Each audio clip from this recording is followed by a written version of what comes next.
Hello and good evening students. आज का हमारा जो टॉपिक है that is from environmental chemistry. Environmental chemistry में आप लोगों का चैप्टर है वाटर के बारे में। So today we will discuss about water and some of its properties and the problems we are facing related water. अच्छा, अब हम सबको मालूम है कि वाटर जो है that is one of the most essential thing that is present around us, that is present in our body। और हमारे पास जो साफ पानी है, ड्रिंकिंग वाटर है, या वो पानी जिसको हम इस्तेमाल कर सकते हैं, उसकी बहुत सारी इम्पोर्टेंस है। और हमारी अपनी बॉडी का 75 to 80% पोर्शन जो है that is made up of water. और हम लोग ड्रिंकिंग पर्पसेस के लिए भी पानी इस्तेमाल करते हैं, हमारी क्रॉप्स को पानी की ज़रूरत है। और हमारे इर्द गिर्द जो हमारी ज़मीन है उसका 3/4 पोर्शन जो है that is covered with water. Oceans की फॉर्म में है, आइस कैप्स की फॉर्म्स में है, ग्लेशियर्स की फॉर्म में है, एक्सेट्रा। तो यहाँ पर आपको ये चीज़ शो की हुई है कि आपके पास वाटर जो हम यूज़ करते हैं लाइक टैप वाटर जो हमारे पास है, फिर रेन वाटर हमारे पास है, और उसके अलावा obviously there are other sources जिनके बारे में अभी हमने बात की है। और हमारी लाइफ के लिए पानी जो है वो मोस्ट असेंशियल थिंग है, हर तरह की लाइफ के लिए, यानी इंसानी ज़िंदगी के लिए भी, और उसके अलावा जो हमारी एक्वेटिक लाइफ है, हमारा इकोसिस्टम है, हमारे प्लांट्स हैं, एवरीथिंग डिपेंड्स अपॉन वाटर। और उसके लिए हमारे लिए बहुत इम्पॉर्टेंट बात है कि we should have some clean water. हमें अपने तमाम कामों के लिए क्लीन वाटर की ज़रूरत होती है। So there are very different properties of water जिनकी वजह से पानी हमारी ज़िंदगी में बहुत इम्पॉर्टेंट है। जैसे कुछ जनरल प्रॉपर्टीज़ हमें हमेशा याद होनी चाहिए, हमें पता होनी चाहिए। जैसे हम सबको पता है कि वाटर की solid form, water is that substance जो कि हमारे पास नेचर में तीनों स्टेट्स में एट अ टाइम हमें मिल जाता है। यानी हमें वाटर की जो सॉलिड स्टेट है दैट इज़ आइस, वो भी हमें हमारे इर्द गिर्द मौजूद होती है। फिर हमारे पास वाटर लिक्विड फॉर्म में तो ड्रिंकिंग वाटर है ही, और उसके अलावा हमारी एटमॉस्फेयर में गैशियस वाटर भी हर वक्त मौजूद है। तो पानी एक ऐसा सब्सटेंस है जो कि सॉलिड फॉर्म में भी मौजूद है, लिक्विड फॉर्म में भी मौजूद है, और गैशियस फॉर्म में भी हमारे इर्द गिर्द मौजूद है। ठीक है। अब वाटर का जो मेल्टिंग पॉइंट है वो भी हमें हमेशा याद रखना चाहिए, दैट इज़ 0 डिग्री सेंटीग्रेड। और इसी तरह से वाटर का बॉइलिंग पॉइंट भी हमारे जहन में होना चाहिए, 100 degree centigrade. And I am talking about the pure water. जो हमारे पास प्योर वाटर है उसका मेल्टिंग पॉइंट 0 डिग्री सेंटीग्रेड होगा और उसका बॉइलिंग पॉइंट 100 डिग्री सेंटीग्रेड होगा। But the important thing is that mostly water is not present in its pure form around us। और उसकी सबसे इम्पॉर्टेंट रीज़न ये है कि water is known as the universal solvent. Water हमारे पास इस तरह का सब्सटेंस है और उसकी ऐसी प्रॉपर्टीज़ हैं कि ज़्यादातर सब्सटेंसेस जो हैं वो वाटर में डिज़ोल्व हो जाते हैं। जब पानी अपने सोर्स से निकलना शुरू करता है और वो मुख्तलिफ जगहों से गुजरता है तो जितने भी उसके गिर्द डिज़ोल्व सॉल्ट्स उसको डिफरेंट सॉल्ट्स उसको रास्ते में मिलते हैं, डिफरेंट सब्सटेंसेस मिलते हैं, माइक्रोब्स मिलते हैं, all of them can take their place in water. वो पानी में डिज़ोल्व हो जाते हैं। So water is a universal solvent and water can dissolve as many things in it। Therefore it is near to impossible to get 100% pure water around us। तो हमें जब हम बहुत प्योर वाटर हमें चाहिए होता है तो हमें उसके लिए डिफरेंट मैकेनिकल या फिजिकल मेथड्स इस्तेमाल करने पड़ते हैं। अब हमारे पास है quality of water from natural resources. अब नेचुरल रिसोर्सेज वाटर के क्या हैं? लेक्स हैं, स्ट्रीम्स हैं, अंडरग्राउंड वाटर है, ये सब हमारे पास नेचुरल रिसोर्सेज हैं। अब ये नेचुरल रिसोर्सेज तो हैं, लेकिन इन नेचुरल रिसोर्सेज में चूँकि वाटर में डिसॉल्विंग एबिलिटी है सब्सटेंसेस की, तो ये हमारे पास प्योर फॉर्म में नहीं होते। इसमें हमारे पास मुख्तलिफ तरह के सब्सटेंसेस ऐड अप हो जाते हैं, डिसॉल्व हो जाते हैं। इनमें से कुछ सब्सटेंसेस ऐसे हैं which are very important for the quality of good quality of water for the survival of life, लेकिन ज़्यादातर ऐसे सब्सटेंसेस हैं विच आर हार्मफुल। तो let's discuss about different natural substances that are found in water. So the first substance which we are going to talk about is the dissolved oxygen. अच्छा, अब dissolve oxygen जो है वो हमारे पास क्या है, क्या जो ऑक्सीजन हमारी एटमॉस्फेयर में है, that can be dissolve in water from the atmosphere, और oxygen can dissolve in water through photosynthesis. अब आपको पता है जो भी आपके पास नेचुरल रिजर्वायर्स हैं पानी के, उसमें उसके इर्द गिर्द और उसके अंदर भी प्लांट्स एग्जिस्ट करते हैं, ठीक है। नेचुरल फ्लोरा जो है एक्वेटिक सिस्टम का, वो एग्जिस्ट करता है, and that do photosynthesis of course, और फोटोसिंथेसिस की अल्टीमेट प्रोडक्ट है ऑक्सीजन। सो ऑक्सीजन जो है वो ऐड होती है through photosynthesis of these plants into water. और दूसरी तरफ जो ऑक्सीजन हमारी एटमॉस्फेयर में मौजूद है वो भी हमारे पानी में किसी ना किसी तरह से डिज़ोल्व, यानी कुछ ना कुछ क्वांटिटी में डिज़ोल्व होती जाती है। और फिर पानी की एयरेशन, याद रखें जो विंड करंट्स हैं वो इस ऑक्सीजन को वाटर में मूव करते हैं, और उसकी वजह से जो एक्वेटिक लाइफ पानी के अंदर है दैट कैन सर्वाइव। देखें जितनी फिश है या अंडर वाटर प्लांट्स हैं या और ऑर्गेनिजम्स हैं, उन सबको सांस लेने के लिए ऑक्सीजन की ज़रूरत होती है, और ये ऑक्सीजन बहुत इंपॉर्टेंट है जो फोटोसिंथेसिस या डिफ्यूजन फ्रॉम द एटमॉस्फेयर के ज़रिए पानी में जाती है, और फिर विंड के या एयर के करंट्स की वजह से वो वो मूव करती है वाटर की बॉडी में।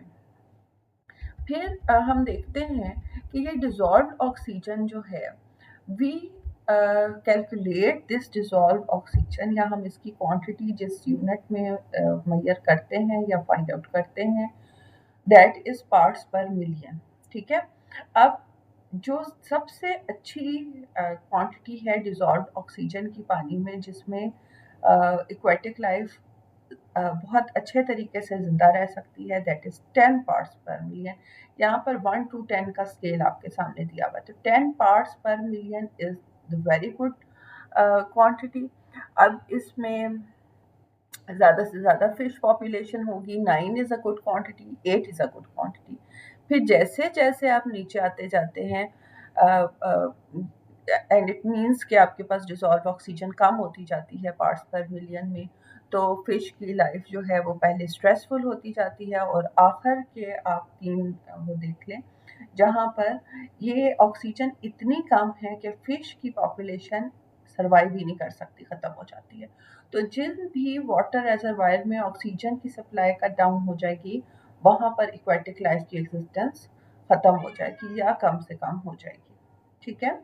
फिर इसके बाद हमारे पास वाटर में जो सब्सटेंस मौजूद है, that is the metal compounds.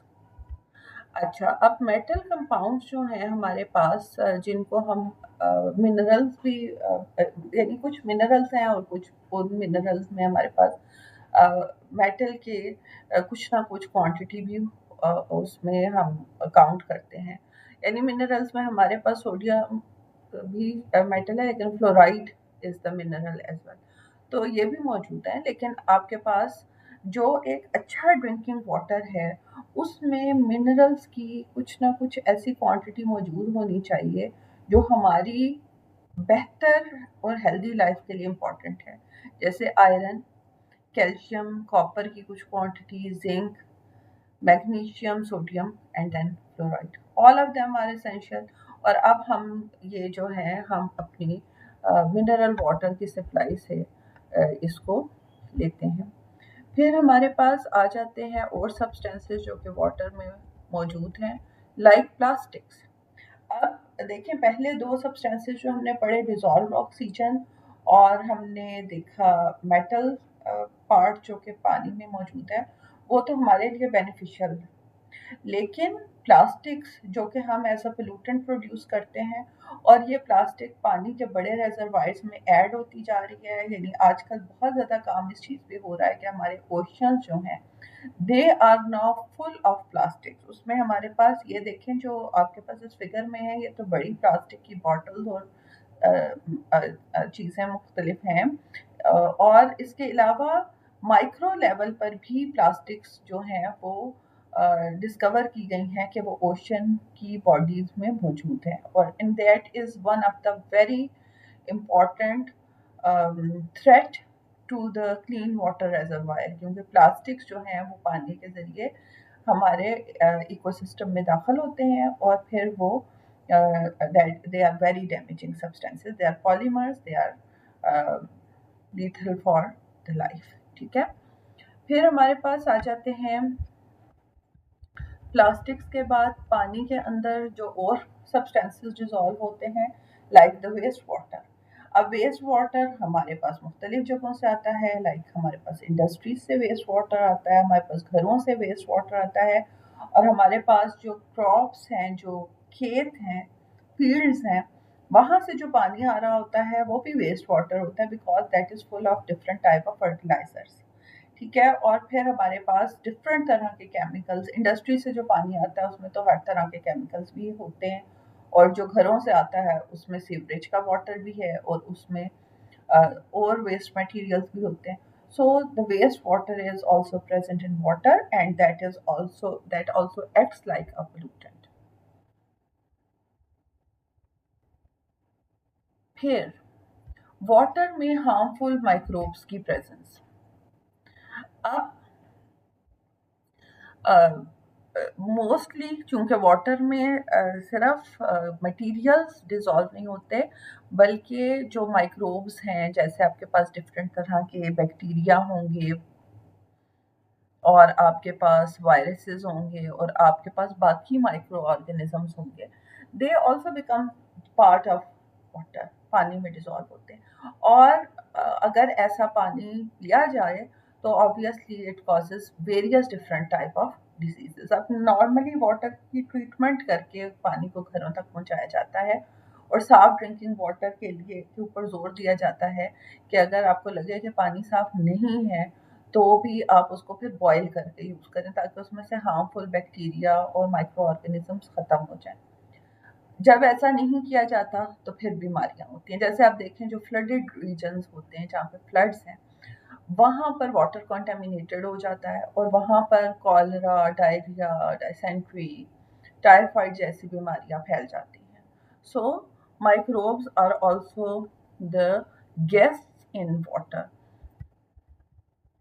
यानी पानी उन्हें होस्ट करता है। Then there is another important substance which is present in water, they are the nitrates. Nitrates क्या हैं? NO3 वाले जो कंपाउंड्स हैं, they are called the nitrates.